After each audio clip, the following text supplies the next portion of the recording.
Saudara-saudara yang terkasih dalam Tuhan Yesus, mari saudara-saudara kita siapkan diri kita untuk firman Tuhan, kita berdoa. Tuhan Yesus yang baik, berikanlah kami hikmat dan pengertian dalam pertolongan Roh Kudus ketika kami membaca firman-Mu, merenungkan dan belajar akan kebenaran yang Tuhan siapkan untuk kami semua. Berikan kami juga sebuah kekuatan dalam firman-Mu untuk menghidupi dan melakukannya dalam keseharian kami dalam kasih dan kuasa Roh Kudus. Dalam nama-Mu Tuhan Yesus kami berdoa. Amin. Bacaan pertama dari Kejadian 50 ayat 15 sampai 21. Ketika saudara-saudara Yusuf melihat bahwa ayah mereka telah mati, berkatalah mereka, "Boleh jadi Yusuf akan mendendam kita dan membalaskan sepenuhnya kepada kita segala kejahatan yang telah kita lakukan kepadanya." Sebab itu mereka menyuruh menyampaikan pesan ini kepada Yusuf. "Sebelum ayahmu mati, ia telah berpesan, beginilah harus kamu katakan kepada Yusuf, ampunilah kiranya kesalahan saudara-saudaramu dan dosa mereka, sebab mereka telah berbuat jahat kepadamu. Maka sekarang ampunilah kiranya kesalahan yang dibuat hamba-hamba Allah ayahmu."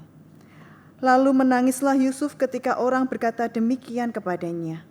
Juga saudara-saudaranya datang sendiri dan sujud di depannya, serta berkata, "Kami datang untuk menjadi budakmu." Tetapi Yusuf berkata kepada mereka, "Janganlah takut, sebab aku inikah pengganti Allah? Memang kamu telah mereka-rekakan yang jahat terhadap aku, tetapi Allah telah mereka-rekakannya untuk kebaikan, dengan maksud melakukan seperti yang terjadi sekarang ini, yakni memelihara hidup suatu bangsa yang besar. Jadi janganlah takut, aku akan menanggung makanmu dan makan anak-anakmu juga." Demikianlah ia menghiburkan mereka dan menenangkan hati mereka dengan perkataannya. Demikianlah sabda Tuhan. Syukur kepada Allah.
Bacaan kedua dari surat Roma pasal 14 ayat pertama sampai 12. Terimalah orang yang lemah imannya tanpa mempercakapkan pendapatnya, yang seorang yakin bahwa ia boleh makan segala jenis makanan, tetapi orang yang lemah imannya hanya makan sayur-sayuran saja. Siapa yang makan, janganlah menghina orang yang tidak makan, dan siapa yang tidak makan, janganlah menghakimi orang yang makan, sebab Allah telah menerima orang itu. Siapakah kamu, sehingga kamu menghakimi hamba orang lain? Entahkah ia berdiri, entahkah ia jatuh, itu adalah urusan tuannya sendiri. Tetapi ia akan tetap berdiri karena Tuhan berkuasa menjaga dia terus berdiri. Yang seorang menganggap hari yang satu lebih penting daripada hari yang lain, tetapi yang lain menganggap semua hari sama saja. Hendaklah setiap orang benar-benar yakin dalam hatinya sendiri.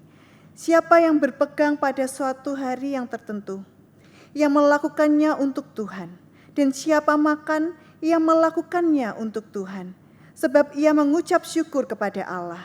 Dan siapa tidak makan, ia melakukannya untuk Tuhan, dan ia juga mengucap syukur kepada Allah.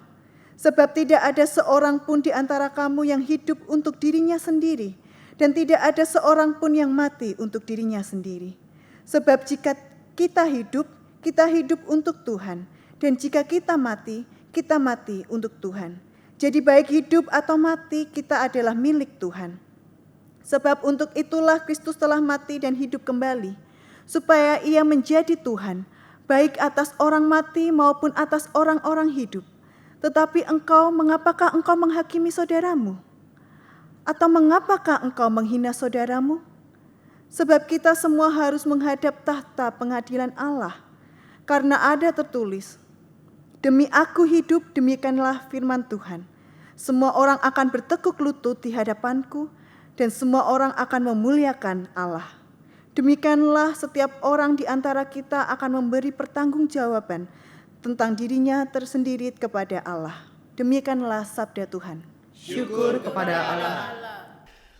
Saudara-saudara, pembacaan Injil kita pada saat ini diambil dari Matius pasal 18 ayat 21 sampai dengan 35. Perumpamaan tentang pengampunan. Katakan demikian. Kemudian datanglah Petrus dan berkata kepada Yesus, "Tuhan, sampai berapa kali aku harus mengampuni saudaraku jika ia berbuat dosa terhadap aku? Sampai 7 kali?" Yesus berkata kepadanya, "Bukan, aku berkata kepadamu bukan sampai 7 kali, melainkan sampai 70 kali 7 kali. Sebab hal kerajaan sorga seumpama seorang raja yang hendak mengadakan perhitungan dengan hamba-hambanya. Setelah ia mulai mengadakan perhitungan itu, dihadapkanlah kepadanya seorang yang berhutang 10.000 talenta.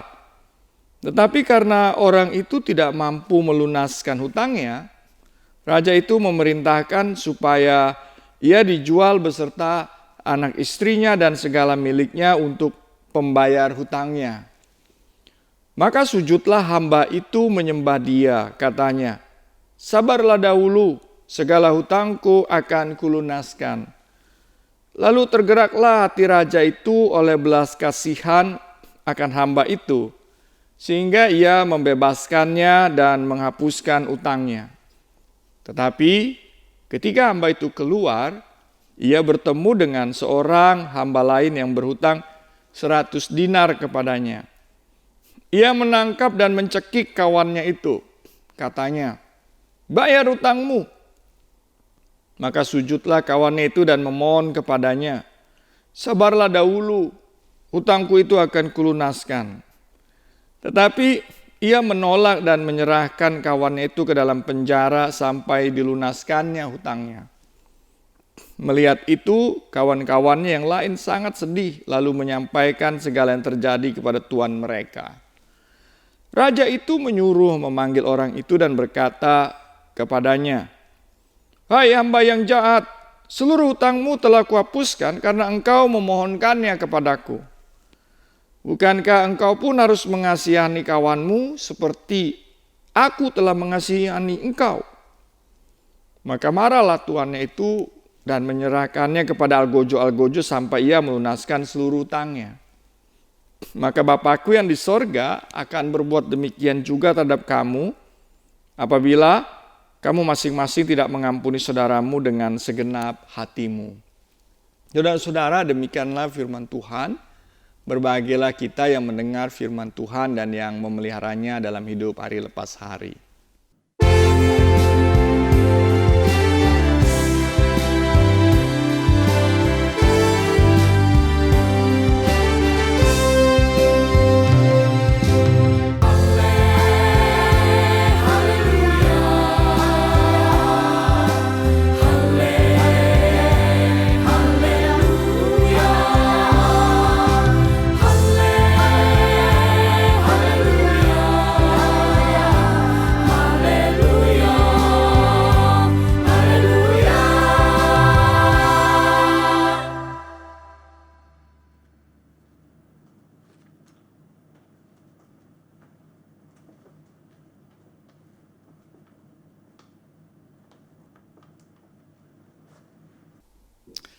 Saudara-saudara, tema kita hari ini bicara tentang pengampunan. Kalau bicara tentang pengampunan, hal yang pertama kita ingat apa?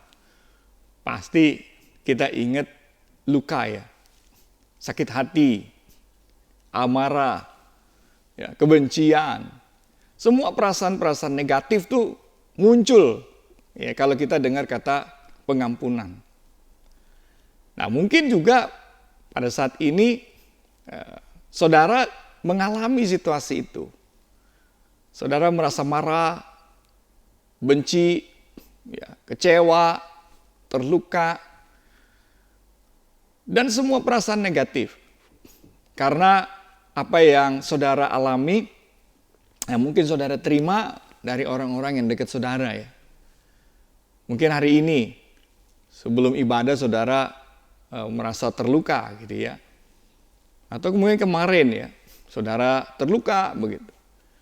Dan mungkin ada juga orang-orang yang terluka itu bukan lagi hari, bukan lagi minggu, bukan lagi bulan, tapi dia bertahun-tahun.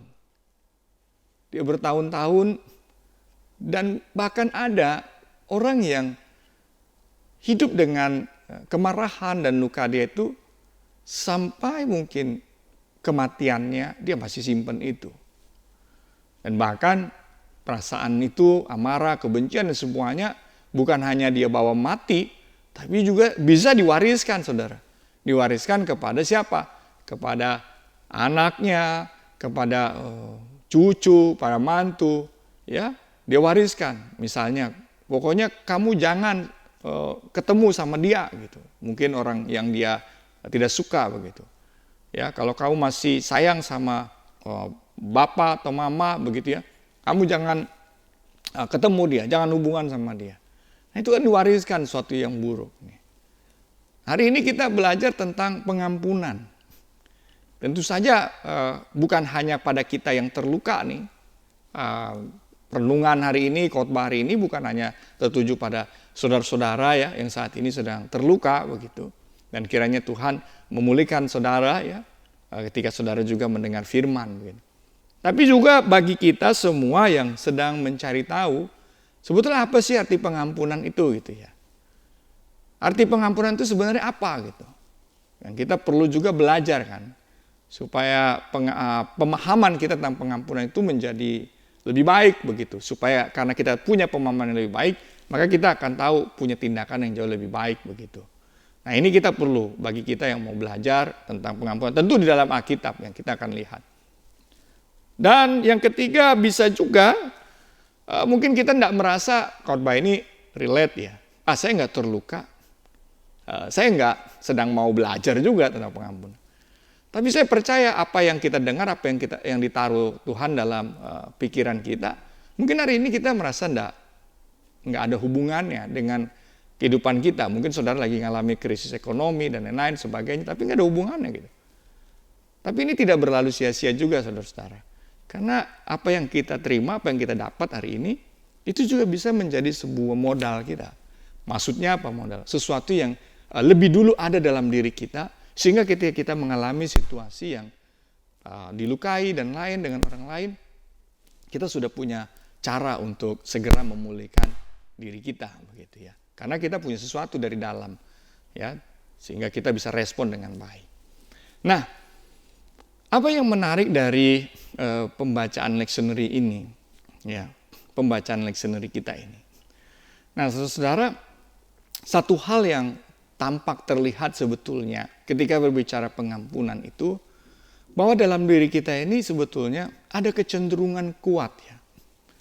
Ada kecenderungan kuat, mungkin dalam bahasa Alkitab dibilang kita punya kedagingan yang kuat.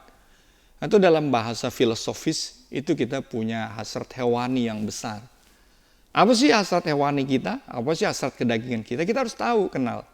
Bahwa kecenderungan kita sebagai manusia itu, ketika kita mengalami sebuah tindakan yang tidak kita sukai, tindakan yang mungkin bagi kita itu menyakiti, melukai, maka kita tuh punya kecenderungan, kalau hidup dengan dasar itu, dengan hasrat hewani kita, ada kedagingan kita bahkan cenderung berpikir untuk ngebales.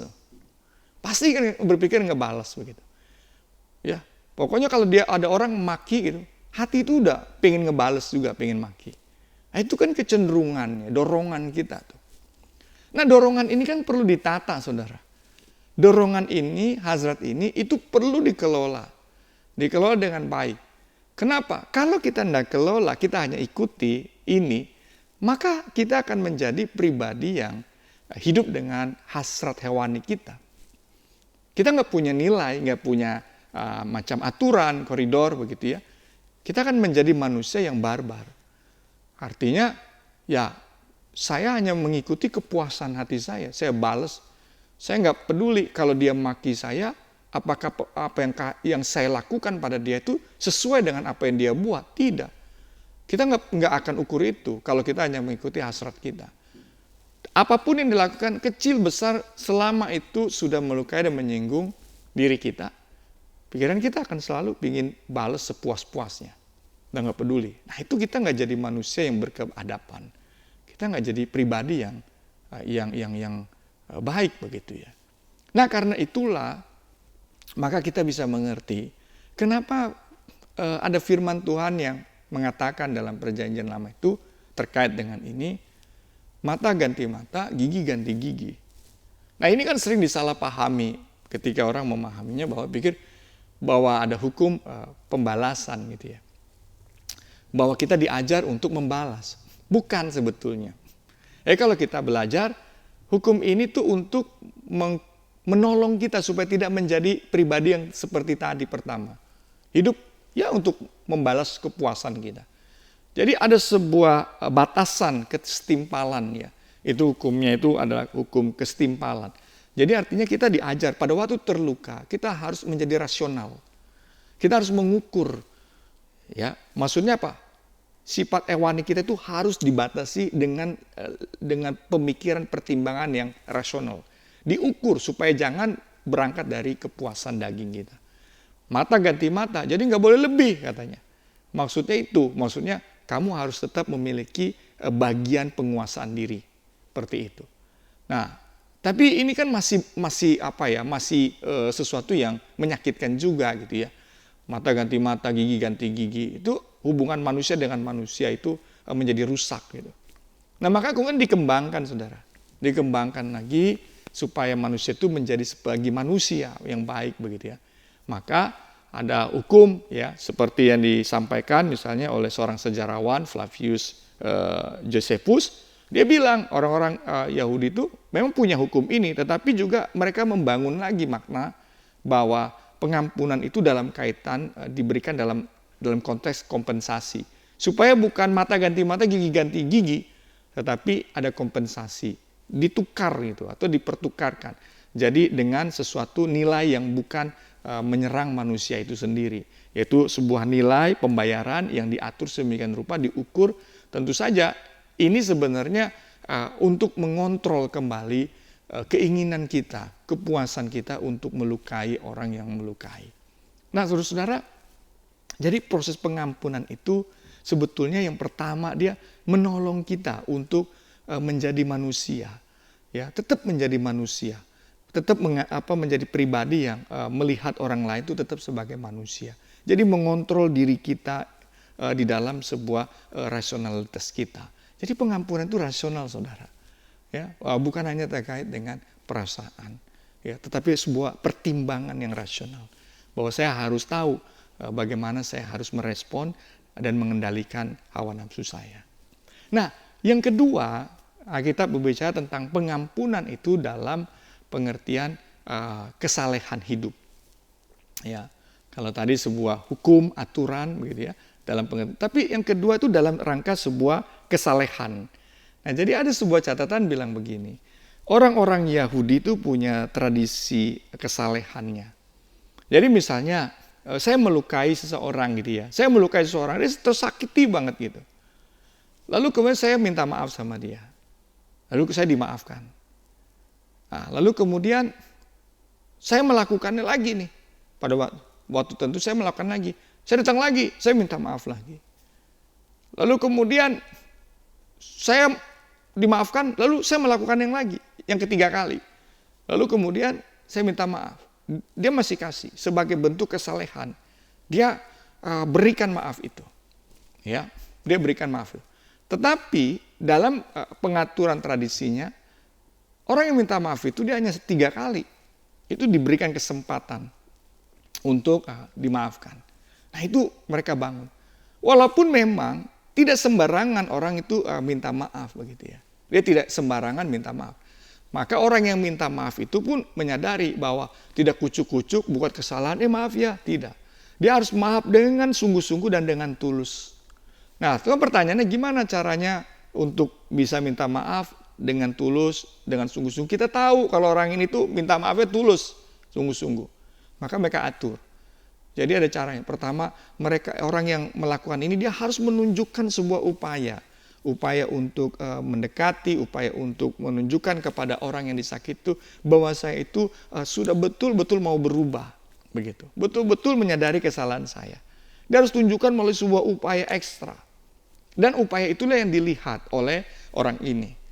Tapi kalau ternyata orang yang dilukai ini belum bisa juga, maka dia bisa mengajak orang lain yang melukai ini. Ketulusan itu kemudian diminta orang lain, temannya, sahabatnya, siapapun yang dekat untuk menolong dia di dalam menunjukkan ketulusan untuk memperlihatkan bahwa orang yang melukai ini betul-betul tulus sama yang terluka ini. Dia akan lakukan itu. Tapi bagaimana kalau misalnya nanti orang yang terluka ini tidak juga memberikan pengampunan, padahal dia sudah berjuang keras begitu ya, seperti itu. Nah, maka di situ diatur. Ketika orang yang sudah berjuang ini lalu ada orang saksi juga yang kemudian menunjukkan ketulusannya dan kita nggak kasih maaf, orang ini nggak kasih maaf, maka itu dianggap bahwa orang yang melakukan kesalahan ini dalam tradisi itu dibilang bahwa dia sudah menerima pengampunan. Dan kesalahan itu diberikan ada juga pada orang yang tidak mengampuni itu. Karena dia tidak memberikan kebaikan. Itu dalam sebuah tradisi. Dan ini menarik, ya. Nah, lalu menarik lagi ya percakapan Yesus dengan Petrus begitu ya. Nah, kita tahu Petrus ini kan orang Yahudi. Jadi percakapan dan pertanyaan Petrus itu ada dalam konteks keyahudian. Pada saat dia bertanya, Tuhan sampai berapa kali aku harus mengampuni saudaraku jika ia berbuat dosa terhadap aku? Coba perhatikan jawabannya, saudara-saudara di ayat 21. Sampai 7 kali. Saudara-saudara, apa artinya sampai 7 kali ini? Nah, Petrus ya berbicara tentang, yang pertama dia berbicara tentang tahun Yobel, saudara. Ya.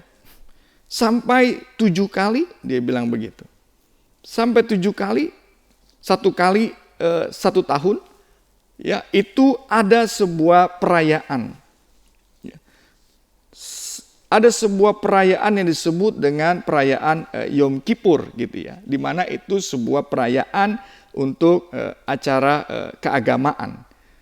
Jadi di mana setiap orang bersalah itu keagamaan itu atau keyakinan yang ada yang dijalani oleh orang Yahudi dalam perayaan itu momen di mana setiap orang yang bersalah harus meminta maaf, dan yang menjadi korban itu dia harus memaafkan. Jadi memang disengaja oleh keyakinan yang ada itu ya, disengaja bahwa dalam 1 tahun itu harus ada ya, harus ada momen di mana semua orang itu dalam perayaan dia harus minta maaf dan memaafkan. Itu menarik tuh. Jadi orang-orang yang terluka ketika dia mau mendekati waktu Yom Kippur itu, dia akan berpikir, siapa yang saya pernah lukai? Siapa yang pernah saya buat dia marah dan lain sebagainya. Nah kemudian dia akan mengunjungi orang itu. Menghubungi untuk kemudian dia meminta maaf. Dan itu biasanya setiap 1 tahun. Seperti itu ya. Setiap 1 tahun itu ada. Nah lalu kemudian ketika Petrus berkata sampai 7 kali, maka dia memakai konteks imamat, saudara.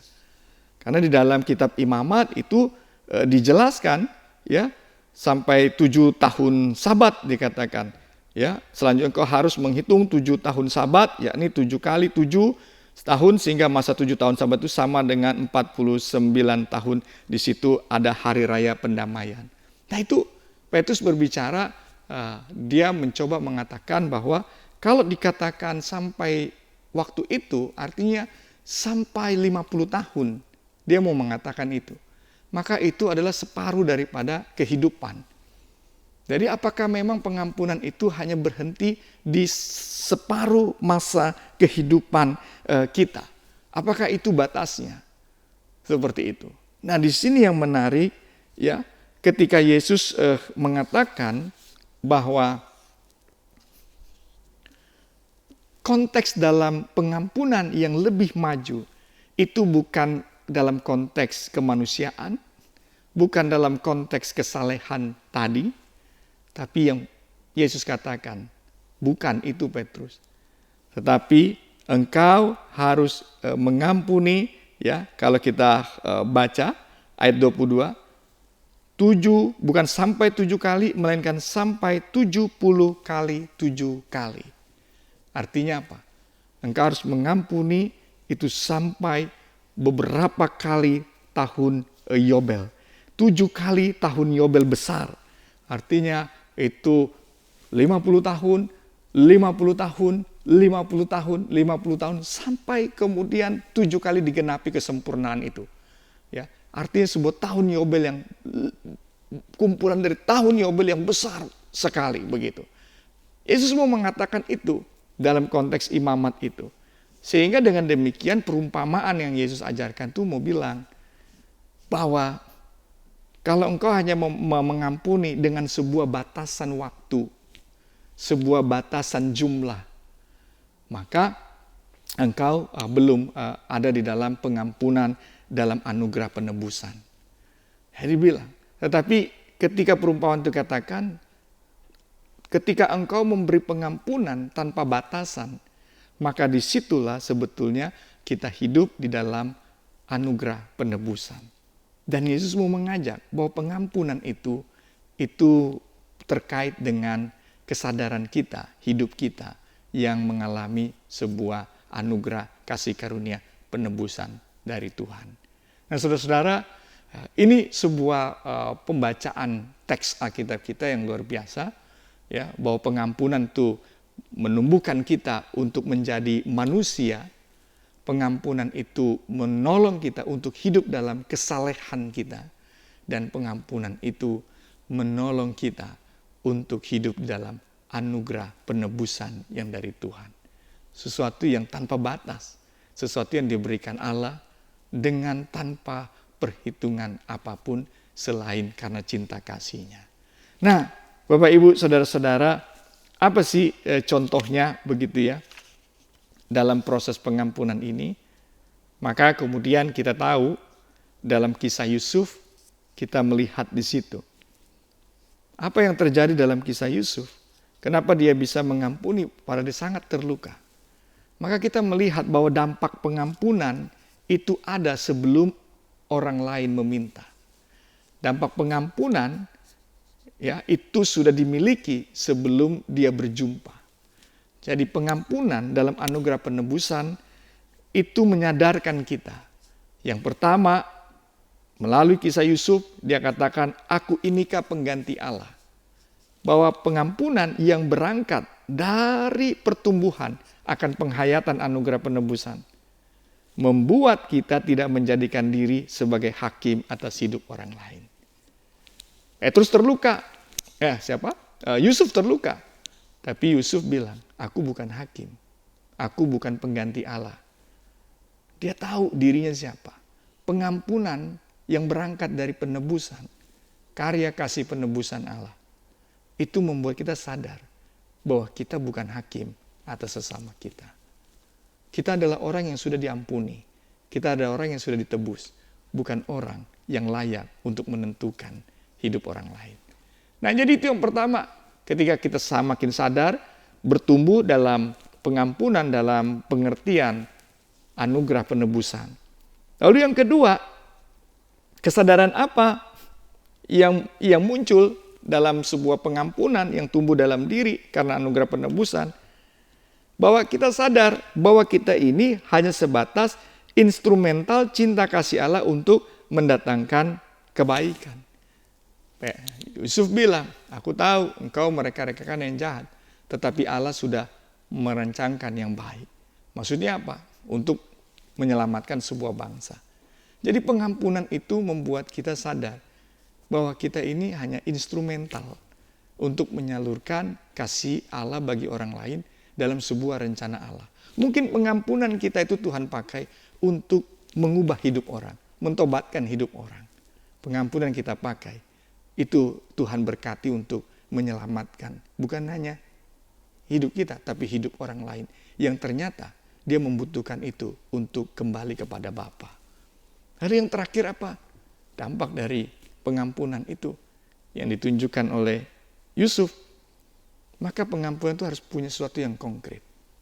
Seseorang yang dikatakan, saya sudah mengampuni, maka dia punya sesuatu hal yang dia tunjukkan. Seperti Yusuf apa? Pengampunan itu berarti menghibur dan menguatkan orang tersebut. Dia bilang, janganlah takut. Aku akan memelihara hidupmu. Aku akan menjaga kalian. Maksudnya apa?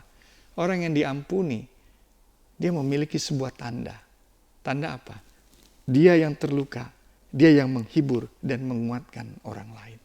Tanda pengampunan, hati kita siap untuk menguatkan dan justru menghibur orang yang melukai. Dengan demikian, kasih keselamatan Allah dia juga miliki.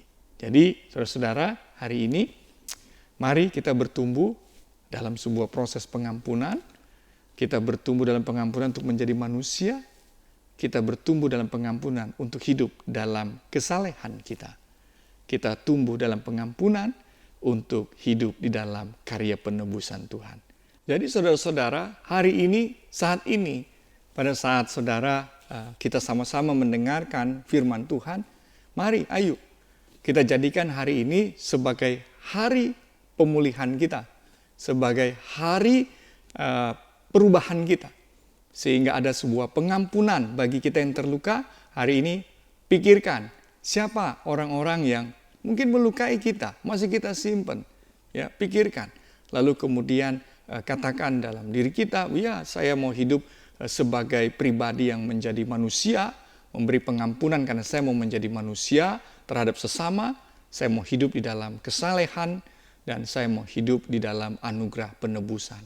Berikan pengampunan itu kepadanya. Karena pengampunan ini bukan pertama-tama tentang orang lain, tetapi juga pertama-tama dia tentang diri kita yang mau bertumbuh di dalam Tuhan. Nah, bagi saudara-saudara yang saat ini terbalik nih, saudara-saudara yang justru ngelukai orang lain, ya kita nih ngelukai, kita nyakitin hati orang lain, ya jangan diam dong, jangan diam. Mari kita pikirkan, kita renungkan, ya kita renungkan siapa orang-orang yang kita lukai. Siapa orang yang kita sakiti? Gak usah jauh-jauh, mungkin dalam rumah kita, ya, dalam gereja, teman, pekerjaan, pasti orang-orang yang terdekat kita.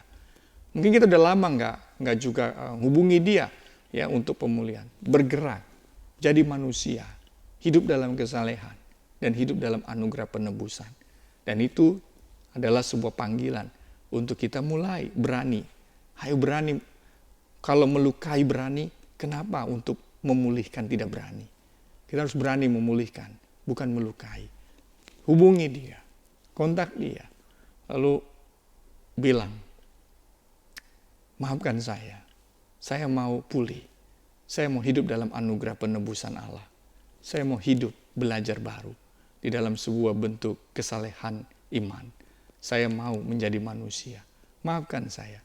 Kalau masih ditolak, ajak teman, tunjukkan bahwa saudara tulus memang untuk berubah, saudara tulus untuk meminta maaf, dan tentu ketulusan itu berarti tidak mengulangi apa yang kita perbuat terhadap orang lain. Tuhan Yesus berkati saudara, Tuhan Yesus berkati kita yang terluka, dipulihkan, kita yang melukai, diampuni.